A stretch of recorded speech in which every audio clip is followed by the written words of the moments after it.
नमस्कार विद्यार्थी मित्रांनो, सारथी नॉलेज हब या आपल्या यूट्यूब प्लॅटफॉर्मवर तुमचं सर्वांचं मी डॉक्टर अजय पवार पुन्हा एकदा स्वागत करतो।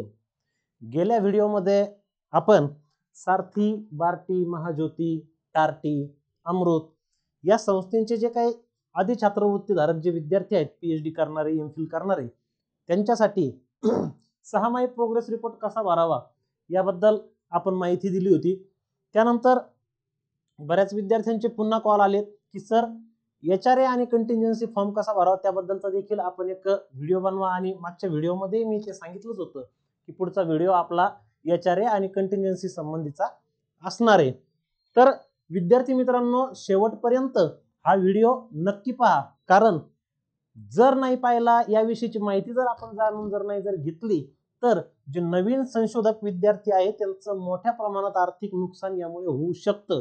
त्याच्यामुळे हा व्हिडिओ अवश्य पहा, ते नुकसान कशा प्रकारे होईल आणि कशा प्रकारे आपण ते टाळू शकतो या संबंधीची माहिती या व्हिडिओमध्ये आपण सविस्तर पाहणार आहे। तर प्रोग्रेस रिपोर्ट विषयी आपण जाणून घेतलं। आज आपण एचआरए आणि कंटिन्जन्सी, एचआरए म्हणजे घर भाडे भत्ता, सारथी असेल, बार्टी असेल, महाज्योती असेल, टार्टी असेल, या ज्या काही संस्था आहे यांना जे काही आधी छात्रवृत्ती धारक जे विद्यार्थी आहेत त्यांना एचआरए मिळतो। एचआरए म्हणजे घर भाडे भत्ता। तर तो कशा प्रकारे मिळतो, तर शासनाने महागाई भत्त्यानुसार वेगवेगळ्या शहरांचं वर्गीकरण केलेलं आहे, एक्स, वाय आणि झेड या स्वरूपात। तर त्यानुसार त्यांचा जो स्तर आहे त्यानुसार 9, 18 आणि 27% आपल्याला आपल्या आधी छात्रवृत्तीच्या त्या टक्केवारीमध्ये आपल्याला एचआरए मिळत असतो। उदाहरणार्थ संभाजीनगर मध्ये जर तुम्हाला एसआरएफ जर असेल 42,000 रुपये तुम्हाला फेलोशिप मिळते, तर त्याच्या 18% घर भाडे भत्ता तुम्हाला दिला जातो। तोच घर भाडे भत्ता तुम्ही जर पुणे किंवा नागपूर, मुंबई या ठिकाणी जर असाल तर तो 27% मिळतो, जालन्याला जर असाल तर 9% मिळतो। तर अशा पद्धतीचं वर्गीकरण शासनाच्या नियमानुसार जे आहे त्याच्यानुसार तुम्हाला घर भाडे भत्ता हा मिळत असतो। तर हा एचआरए कसा भरायचा आता ते आपण बघूया। एचआरए हा तुम्हाला प्रति वर्ष भरावा लागतो। जसं 6 माही रिपोर्ट जानेवारी टू जून आणि जुलै टू डिसेंबर असं 6 महिन्याला तुम्हाला प्रोग्रेस रिपोर्ट भरावा लागतो। तर जानेवारी टू डिसेंबर या कालावधीसाठी तुम्हाला एचआरए आणि कंटिन्जन्सी रिपोर्ट द्यावा लागतो। तर आज आपण बघतोय आता हा तुमचा अशा प्रकारे एचआरएचा फॉर्म असणार आहे। तर हा कसा भरायचा, इथं आपण उदाहरणादाखल सारथीचा जो एचआरए रिपोर्ट जो आहे तो घेतलेला आहे। तर इथं तुमच्या फेलोशिपचं नाव दिलेलं आहे, इथं डेट ऑफ रजिस्ट्रेशन, दुसऱ्या ओळीमध्ये तुम्हाला डेट ऑफ रजिस्ट्रेशन तुमची एमफिलची पीएचडी ज्या काही कोर्सला तुमचं सध्या ऍडमिशन आहे त्यानुसार ती डेट ऑफ रजिस्ट्रेशन तुम्हाला टाकायची आहे।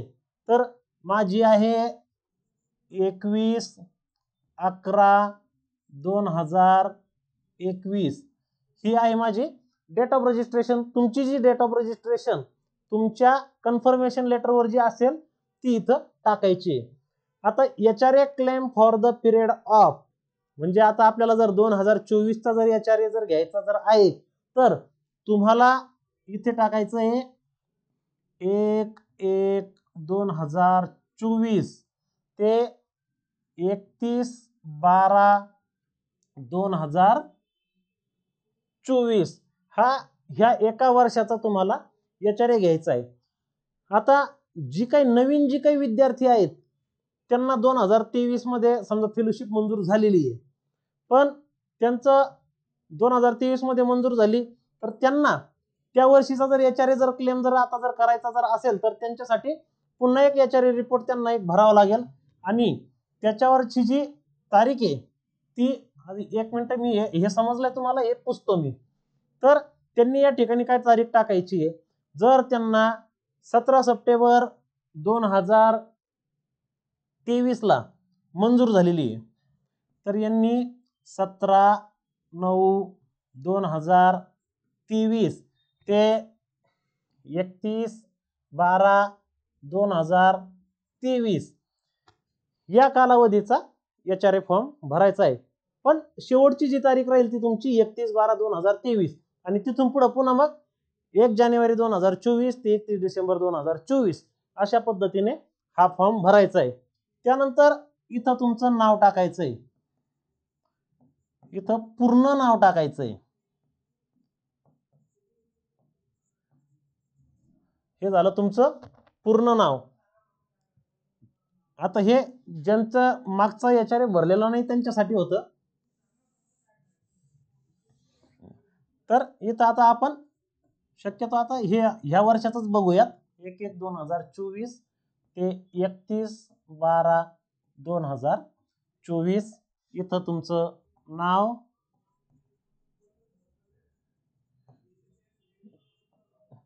त्यानंतर इथे तुम्ही किती हाऊस रेंट भरतायत, घर भाडं किती भरतायत, तुम्हाला घर भाडे भत्ता मिळतोय. पण जर तुम्हाला टाकायचं जर नसेल तर सरळ सरळ इथं डॅश मारून द्या, काही अडचण नाही. कारण तुमचं जर शहर कोणत्या कॅटेगरीमध्ये मोडतोय हे जर तुम्हाला जर माहित जर नसेल तर तुमचं आर्थिक नुकसान होऊ नये म्हणून शक्यतो तुम्ही इथे डॅश करून द्यायचं.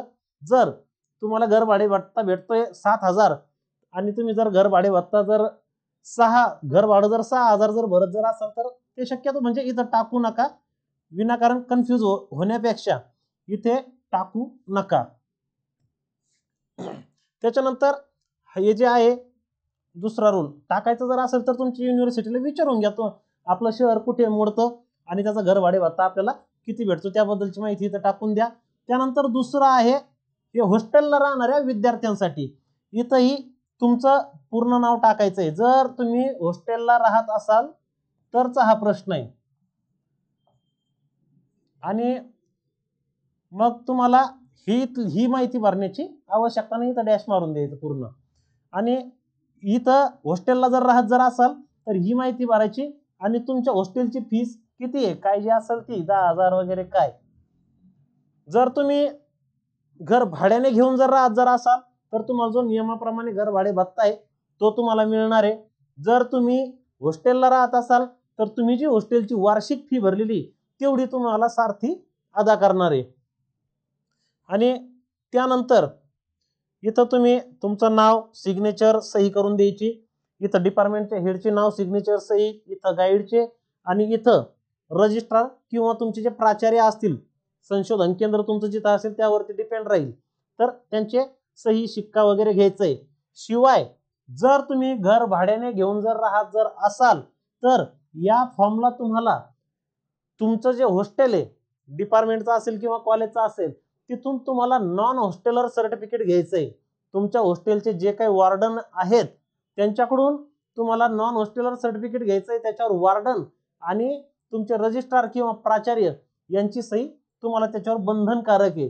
नॉन हॉस्टेलर सर्टिफिकेट म्हणजे काय, एक प्रकारे तुम्ही म्हणजे कॉलेजकडून तुम्ही एक प्रमाणपत्र घेऊ लागले की मी या हॉस्टेलला राहत नाही, त्याच्यामुळं अर्थातच तुम्ही काय घर भाड्याने घेऊन राहतात, त्याच्यासाठी ते नॉन हॉस्टेलर सर्टिफिकेट गरजेचं आहे. त्याचबरोबर HRA रिपोर्ट साठी तुम्हाला भाडे करार करणं खूप महत्वाचा आहे. मी जे काही तुम्हाला म्हणलो होतो हा जर व्हिडिओ तुम्ही जर पाहिला जर नाही तर तुमचं खूप मोठं नुकसान होईल. आता ते सांगतो ते नुकसान कसं होईल. अनेकांना HRA काय असतो हे माहित नाही, HRA ला काय डॉक्युमेंट लागतात तेही माहित नाही. आणि HRA तुम्ही क्लेम करा असा सारा म्हणजे तुमच्या संस्थेकडून जो मेसेज आहे तो 31 डिसेंबर नंतर तुम्हाला येणार आहे आणि तेव्हा मात्र तुमची वेळ निघून गेलेली असणार आहे. त्याच्यामुळं 31 डिसेंबरच्या आत तुम्ही हा भाडे करार केलेला असलेला पाहिजे आणि त्या भाडे करारामध्ये हा जो 1 वर्षाचा जो कालावधी आहे तो त्या कालावधीत मोडला पाहिजे. म्हणजे जर तुम्ही जो 2023 ला भाडे करार केलेला आहे 2023 ला समजा काय 17 सप्टेंबरला केला 17/9/2023 ला आणि तो आता आहे समजा काय 17/9/2025 पर्यंत 2 वर्षाचा जर असेल तर त्याच्यामध्ये हा कालावधी येऊ लागला 1/1/2024 ते 31/12/2024. त्याच्यामुळे इथं काही टेन्शन घ्यायचं तुम्हाला काम नाही. इथं तुमचा तो कालावधी या बॉन्ड मध्ये येऊ लागला त्याच्यामुळे तुमचा क्लेम होऊ शकतो. पण अनेक ठिकाणी काय होतं की भाडे करार जो आहे तो 11 महिन्याचा दिला जातो. जर तुम्ही 1/1/2024 ला जर भाडे करार जर केलेला असेल तर तिथून पुढे 11 महिने म्हणजे किती 30/11/2024 पर्यंतच तो भाडे करार राहील. 11 महिन्याचा जर भाडे करार जर दिलेला जर असला तर. आणि तुम्ही काय कराल तेवढा एक भाडे कराराची झेरॉक्स द्याल आणि याला लावून द्याल. पण तुम्ही क्लेम केलेला आहे 1/1/2024 ते 31/12/2024 चा. पण इथं जो भाडे करारामध्ये कालावधी काय 1/1/2024 ते 30/11/2024 म्हणजे नंतरचा जो 12वा जो महिना आहे त्याचा घर भाडे भत्ता तुम्हाला मिळणार नाही. त्याच्यासाठी मग तुम्हाला परत काय करणं आहे 31/12 आपलं सॉरी 1/12/2024 इथून पुढे 11 महिन्याचा भाडे करार पुन्हा करावा लागेल. म्हणजे आणि दोन्ही बॉन्डची तुम्हाला झेरॉक्स लावून म्हणजे हा कालावधी त्याच्यामध्ये पूर्ण येईल. हा आणि अशा प्रकारे तुमचं आर्थिक नुकसान होण्यापासून टळेल. याच्यासाठी बॉन्डही व्यवस्थित करायचा आहे, तारखा वगैरे व्यवस्थित बघायच्या आहे, एचआरएचा फॉर्म व्यवस्थित भरायचा आहे जेणेकरून तुमचं नुकसान होणार नाही. त्याला नॉन होस्टेलर सर्टिफिकेट देखील लावायचंय. कारण एकदा का जर घर भाडे भत्त्याचे पैसे येऊन जर गेले तर थेट पुढच्या वर्षी तुमचा विचार होतो जर काही त्रुटीत वगैरे जर आढळलं तर म्हणजे तुम्हाला जवळपास 1 वर्ष लेट पैसे मिळतील. त्याच्यामुळं ते नुकसान जर टाळायचं जर असेल तर या गोष्टी सगळ्या व्यवस्थित बघून घेत चला. त्यानंतर आहे कंटिंजन्सी म्हणजे आकस्मिक खर्च. जो काही तुम्हाला खर्च लागतो तुमच्या स्टेशनरीसाठी असेल, झेरॉक्ससाठी असेल, बुकसाठी असेल त्याची एक ठराविक रक्कम तुम्हाला या संस्था अदा करतात. बरोबर. तुमचं जे अवॉर्ड लेटर आहे त्याच्यावर त्याबद्दलचं सविस्तर त्यांनी दिलेलं आहे की पहिले जे 2 वर्ष आहेत JRFचे त्याच्यासाठी तुम्हाला किती कंटिंजन्सी मिळेल, सायन्सला किती मिळेल, आर्ट आणि कॉमर्स फॅकल्टीला किती मिळेल, SRF झाल्यानंतर 3 वर्षासाठी किती मिळेल याबद्दलची माहिती एकदा तुमच्या अवॉर्ड लेटरवर दिलेली ती व्यवस्थित वाचून घ्या. तर आता हा कंटिंजन्सी रिपोर्ट कसा भरायचा आहे ते पण बघा. याच्यात सुद्धा सध्या तुमचं नुकसान होऊ शकतं म्हणून हा व्हिडिओ पूर्ण पहा जेणेकरून तुमचं नुकसान टळणार आहे. तर इथं हा आकस्मिक खर्चाची रक्कम मिळण्याबाबत हा फॉर्म आहे. इथं तुमचं नाव टाकायचं,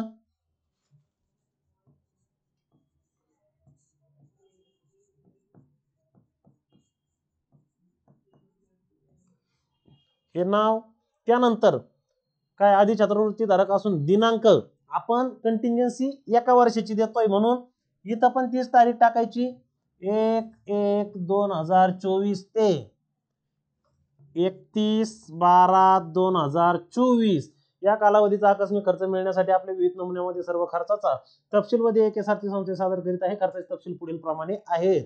आता या 1 वर्षामध्ये तुम्ही जी काही खरेदी केलेली आहे त्या बिलांचा तपशील या ठिकाणी द्यायचा आहे. आणि एक गोष्ट पुन्हा एकदा लक्षात ठेवा, तुम्ही झेरॉक्स काढत असाल, प्रिंट काढत असाल, तुम्ही टायपिंग करत असाल किंवा पुस्तकही घेत असाल तर त्यासाठी तुम्हाला जीएसटीचं बिल बंधनकारक आहे. जर तुमच्याकडे जीएसटीचं बिल असेल तरच तुमचा आकस्मिक खर्च त्या बिलाचा मंजूर करण्यात येईल. त्यामुळे बिल जीएसटीचं जोडायचंय. तर आता हा फॉर्म कसा भरायचा ते बघा. समजा तुमच्याकडे 4 बिल आहेत जीएसटीचे वर्षभरातले तर इथं 1 2 3 4 तिथं देयकाचा तपशील काय टाकायचं आहे त्या दुकानाचं नाव टाकायचंय. काय जे असेल ते XYZ कुठलं आहे जालना, XYZ जालना, त्याची रक्कम 1000 रुपये मग ती इथं टाकायची. त्याच्यानंतर दुसरं जे दुकान आहे ABC संभाजीनगर,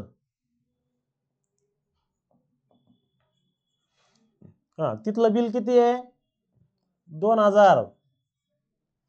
त्याच्यानंतर तिसरं जे असेल ते दुकानाचं नाव पुणे, एका शहरातल्या एका ठिकाणचं असलं तरी चालतं.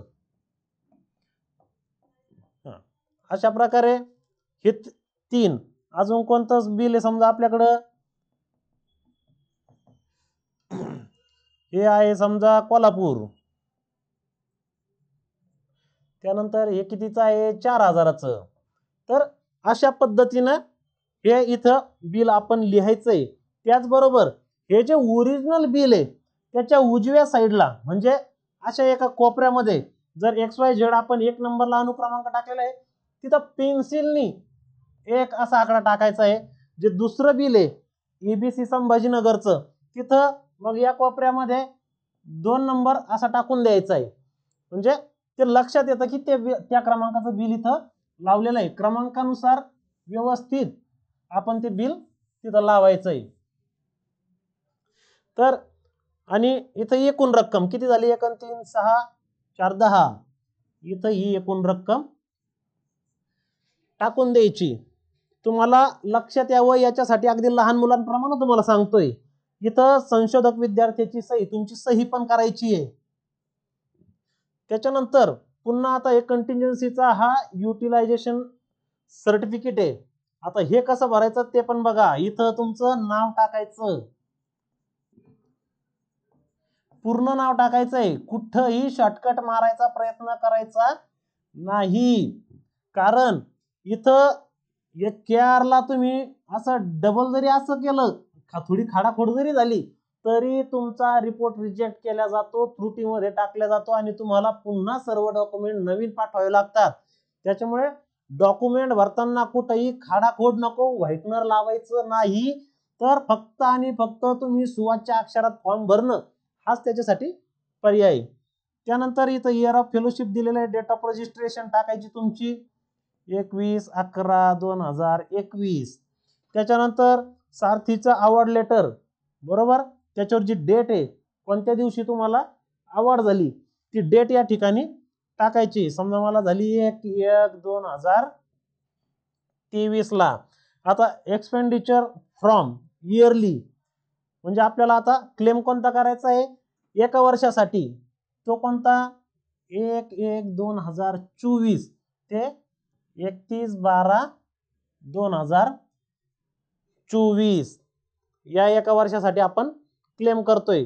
आता तुमच्याकडे जे काही पुस्तकाची जी बिल आहे ती बिल पाहिजे इथं विथ GST. यांनी सूचना दिलेली आहे.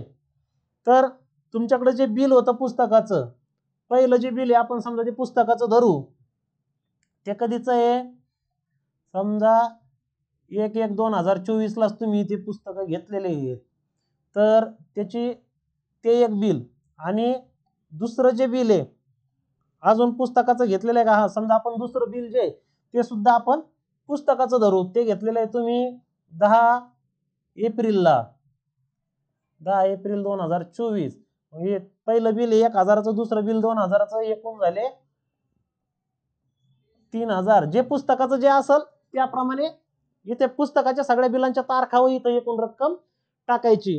त्याच्यानंतर तुम्ही स्टेशनरी वगैरे जर घेतलेली जर असेल तर त्याच्यात काय येतं तुम्हाला, इकडं पेपर बघा, पेन आहे, पेन्सिल आहे इत्यादी तुम्ही स्टेशनरी मध्ये घेऊ शकता. त्या बिलाच्या देखील इथं तारखा टाकायच्या, इथं एकूण अमाऊंट टाकायची. आता इथं केमिकल गुड्स सायन्सच्या विद्यार्थ्यांसाठी त्यांनी पण GSTचं बिल या ठिकाणी लावायचं आहे. समजा त्यांनी आता घेतलेलं आहे 11 नोव्हेंबरला, 11/11/2024 ला त्यांनी घेतलेलं आहे ते 3000चं, बरोबर. त्यानंतर झेरॉक्स, रिपोर्ट टायपिंग वगैरे याचं जर बिल जर असेल ते घेतलेलं आहे तुम्ही ऑक्टोबर मध्ये, समजा त्याची तारीख ही 1/10/2024, ते आहे 4000चं. म्हणजे अशा प्रकारे आपले 10,000 आता कंप्लीट झालेले आहेत. मग जर तुमचं इथं काय पेन ड्राईव्ह वगैरे तुम्ही इलेक्ट्रॉनिक मध्ये घेऊ शकता, पेन ड्राईव्ह आणि कॅल्क्युलेटर. अशा प्रकारे 10,000 आपला खर्च झालेला आहे. मग हा खर्च काय करायचा, इथं टाकायचा 10,000. त्यानंतर तोच अक्षरात टाकायचा 10,000 रुपीज ओनली. त्यानंतर ग्रँट ऑफ आरियस, आता तुम्हाला JRF जर असेल तर किती 10,000 का काहीतरीच असते वाटतं तुम्हाला आकस्मिक खर्च तुमच्या आवड लेटरवर तो दिलेला आहे. जर SRF जर असेल तर 20,500. मग जो असेल तुम्हाला JRF असेल SRF असेल त्यानुसार ती रक्कम इथं टाकाय. समजा SRF जर असेल तर 20,500 इथं टाकून द्या. 20,500 पैकी तुम्हाला 10,000 रुपये मंजूर होणार. जर तुम्ही 30,000चं जर बिल जर लावलं तरी तुम्हाला 20,500च मिळणार. आणि तुम्ही 20,000 जर लावलं तर 20,000च मिळणार. 20,500 तुम्हाला जास्तीत जास्त संस्था अदा करते. आणि इथं पुन्हा तुमचं नाव टाकून द्यायचं जे काय असेल ते. तर अशा प्रकारे हा एक फॉर्म भरायचा आहे. त्याच्यानंतर पुढचा फॉर्म, इथं तुम्हाला तुमचे नाव, सिग्नेचर आणि सही, बरोबर. इथंही तुम्हाला डिपार्टमेंटच्या हेडच्या बाबतीत, गाईडच्या बाबतीत आणि HODचे सगळ्यांचं नाव, सही आणि शिक्का, अशा प्रकारे HRA आणि कंटिन्जन्सी फॉर्म तुम्ही भरला. या कंटिन्जन्सीच्या पाठीमागं ज्याप्रमाणे आपण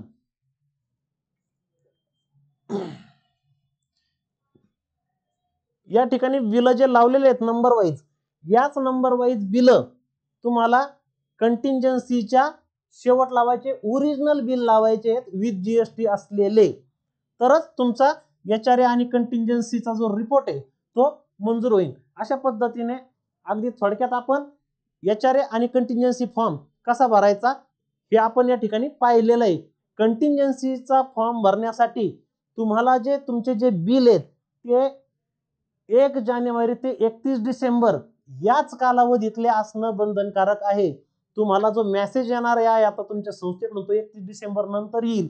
आणि त्यावेळेस जर तुम्ही जर कंटिन्जन्सी फॉर्म भरायचा जर म्हणत जर असाल तर तुम्हाला त्यावेळेस ओरिजिनल GSTचे बिल मिळणार नाही. त्याच्यामुळं जर तुम्हाला कंटिन्जन्सीचा फायदा जर घ्यायचा जर असेल तर 31 डिसेंबरच्या आत तुम्ही ती खरेदी केलेली पाहिजे, तरच ते GSTचं बिल तुमच्या या कंटिन्जन्सी फॉर्म सोबत जोडलं तर ते सँक्शन होईल. त्याच्यामुळं हा व्हिडिओ आपल्या इतर मित्रांना लवकरात लवकर पाठवा आणि त्यांचं होणारं आर्थिक नुकसान देखील टाळा. तुमच्यापर्यंत व्हिडिओ पोहोचलाय, तुमचा फॉर्म भरून झालाय, तेवढ्यावर थांबू नका. आपल्या मित्राचाही फायदा करा, त्याचंही नुकसान होऊ देऊ नका. तर मित्रांनो, हा झालेला आहे आपला प्रोग्रेस रिपोर्ट आणि HRA कंटिन्जन्सी संबंधीचा हा आज व्हिडिओ आपण कंप्लीट केलेला आहे. असेच नवनवीन व्हिडिओ तुम्हाला ज्याच्याबद्दल माहिती असेल तुम्ही कमेंट बॉक्समध्ये सांगत चला. त्या पद्धतीचे व्हिडिओ आम्ही तुमच्या समोर आणण्याचा प्रयत्न करू. तर मित्रांनो, आमच्या या चॅनलला सबस्क्राईब करून लाईक व शेअर करायला विसरू नका. धन्यवाद.